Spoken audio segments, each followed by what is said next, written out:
I am Hongmi Kim, and I grew up and born in Republic of Korea. And when I was 15, I moved to Malaysia to study IGCSE for 2 years. And after that, due to COVID-19, I went back to the Republic of Korea and do online courses at Trinity College. So now currently I'm studying Bachelor of Design at the University of Melbourne. Oh, my most challenging part was English at first because when I went to Malaysia, I did not know how to speak fluently and because it was my first time learning all the subjects using English. It was hard to make friends because since I knew my English was not good, I lost my confidence speaking in front of people. However, people were so kind to me and helped me to improve English by teaching some words that I did not know. And also in Melbourne, the most difficult part was living alone. I did not know living alone will be my most difficult part at first. It was my first time living alone without parents because in Malaysia, I lived with my mom and I realized that I had to bear everything by myself, such as cleaning house and buying grocery and buying things. I did not know it took a lot of time and efforts for doing this. So everyone knows that studying in Korea is difficult and it's hard to get to university compared to other countries. And also in Korea, it's more concentrated about theories and memorizing everything to prepare all the exam. But in Malaysia and Australia, they're all focused more about like practical and group projects, but which make me how to communicate with other people and also cooperate with others. Looking back myself, I'm glad that I'm studying overseas. If I have one more chance, I will definitely study overseas again.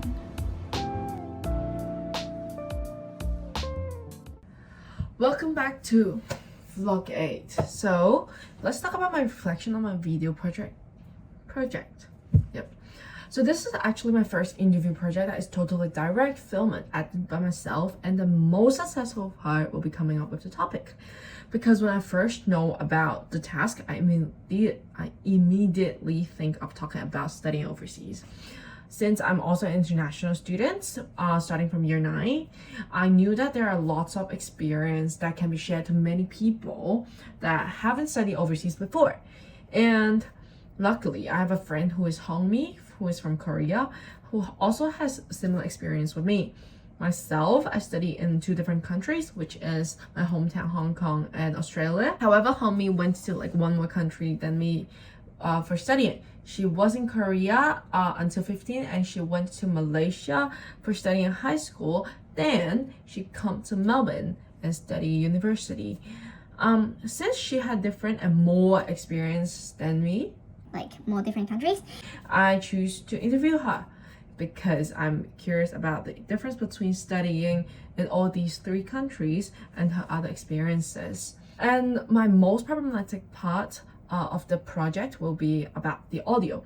So when I was filming, since I didn't have time to borrow like the school camera at all, so I actually used my iPhone 13 Pro this one, to film it because it has like good quality.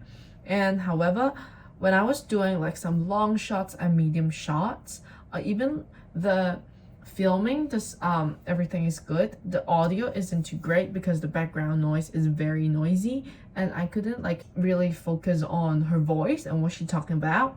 So therefore I use another phone to record the voice while I'm filming. So this actually was learned by watching other YouTubers. So sometimes I saw them when they're filming vlogs. Sometimes they might have another microphone here to clip on their clothes, or sometimes they will use another phone to record what they're saying while they are filming, and then they synchronize it later on. So the audio will be much better than just filming on the phone or like with the camera when you don't have a good microphone. So this makes like the other problematic part for me, which is synchronizing the recording of the voice and the video itself. So because when I was filming, I usually press the voice memo recording first and then I start filming. Then the time of recording is usually longer than the footages, which I have to edit all the parts that I don't need. and then fit them with the sequence and synchronize the voice and the footage afterwards when I'm editing. So even if there is like a 0.5 seconds difference, the result will come up pretty weird, like it's not synchronized, like what you're talking and what you're saying is like a little bit different. It looks weird.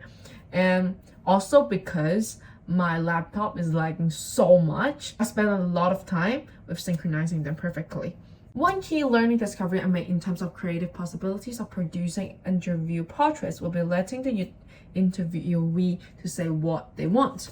So from the reading, conducting, and shooting interviews by Michael Rabiger, it talked about letting your interviewer saying what they want to say, so it will ease and guard against aggression. Although my interviewer descripted a little for the interview because English wasn't her first language, it will make her talk smoother. But I did not interrupt what she wants to say and express because it's all about her experience, so it will make her feel easier, and it's just like her talking about her own story.